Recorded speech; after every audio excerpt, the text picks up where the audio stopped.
नमस्कार, आप देख रहे हैं दुनिया टुडे और मैं हूं आपके साथ नेहा। केंद्र सरकार ने पेट्रोल और डीजल की सप्लाई को लेकर एक बड़ा और अहम फैसला लिया है। इस नए आदेश के बाद ईंधन की खरीद और बिक्री के नियमों में कुछ बदलाव किए गए हैं, जिसका असर खासतौर पर बड़े औद्योगिक और कमर्शियल ग्राहकों पर पड़ेगा।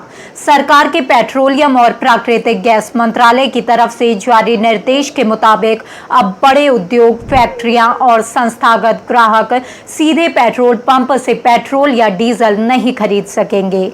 उन्हें अपनी जरूरत का ईंधन अब सिर्फ अपने तय कंज्यूमर या इंडस्ट्रियल पंप से ही लेना होगा। सरल शब्दों में कहें तो अब फैक्ट्रियों और बड़ी कंपनियों के लिए पेट्रोल पंप से सीधा तेल लेना बंद कर दिया गया है। इसके साथ ही एक और बड़ा नियम लागू किया गया है। अब किसी भी ग्राहक या वाहन को एक दिन में 200 लीटर से ज्यादा डीजल पेट्रोल पंप से नहीं दिया जाएगा, यानी एक दिन में डीजल की सीमा तय कर दी गई है। सरकार ने यह भी साफ किया है कि पेट्रोल पंप पर डीजल सिर्फ गाड़ी की टंकी में या फिर सरकार से मंजूर होने वाले कंटेनर में ही दिया जाएगा। इसके बाद उस डीलर को आगे बेचने की अनुमति नहीं होगी। इन नियमों को लागू करने की जिम्मेदारी तेल कंपनियों और पेट्रोल पंप डीलरों पर भी होगी। उन्हें ये सुनिश्चित करना होगा कि कोई भी नियमों का उल्लंघन ना करे।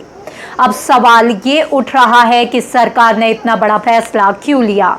दरअसल इसके पीछे दो मुख्य वजह बताई जा रही हैं। पहली वजह है अंतर्राष्ट्रीय हालात। दुनिया के कई हिस्सों में चल रहे तनाव की वजह से पेट्रोलियम की सप्लाई चेन प्रभावित हो रही है। शिपिंग और उपलब्धता पर भी असर पड़ रहा है। ऐसे में सरकार चाहती है कि जो तेल उपलब्ध है उसका सही और संतुलित इस्तेमाल हो। वहीं दूसरी वजह देश के अंदर की बताई जा रही है। कुछ रिपोर्ट्स के मुताबिक कई जगहों पर पेट्रोल पंप से डीजल और पेट्रोल की बिक्री अचानक बढ़ गई थी। इसका कारण ये था कि बड़े ग्राहक सीधे पेट्रोल पंप से ही तेल खरीद रहे थे, क्योंकि वहां रेट और सप्लाई दोनों में उन्हें फायदा मिल रहा था। इससे आम ग्राहकों के लिए रखे गए स्टॉक पर असर पड़ने लगा था और कुछ जगहों पर कमी का खतरा भी दिखने लगा था।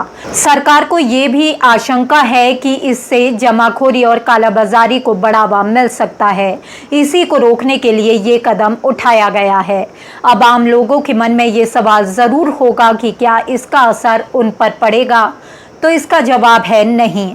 अगर आप अपनी कार, बाइक या स्कूटर में पेट्रोल या डीजल भरवाते हैं तो आपके लिए कुछ भी नहीं बदलेगा।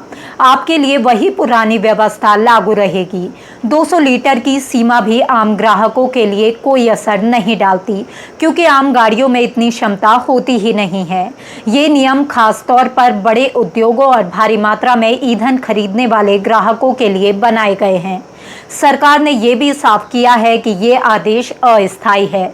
शुरुआत में इसे 90 दिनों के लिए लागू किया गया है। ज़रूरत पड़ने पर इसे आगे बढ़ाया भी जा सकता है या कुछ मामलों में छूट भी दी जा सकती है। अगर कोई इन नियमों का उल्लंघन करता है तो उसके खिलाफ सख्त कार्रवाई की जाएगी। आवश्यक वस्तु अधिनियम 1955 और कानून के तहत जुर्माना और सजा दोनों का प्रावधान है। सरकार और तेल कंपनियों के अधिकारियों को निगरानी के लिए विशेष अधिकार दिए गए हैं। वो किसी भी पेट्रोल पंप या लेन देन की जांच कर सकते हैं और ज़रूरत पड़ने पर कार्रवाई भी कर सकते हैं। कुल मिलाकर सरकार का मकसद साफ है, पेट्रोल और डीजल की सप्लाई को कंट्रोल में रखना और ये सुनिश्चित करना कि आम लोगों को किसी तरह की दिक्कत ना हो।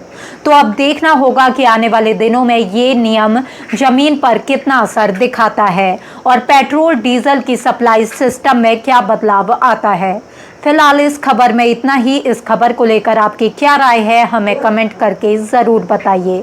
ऐसी ही और खबरों को देखने के लिए देखते रहिए दुनिया टुडे। नमस्कार।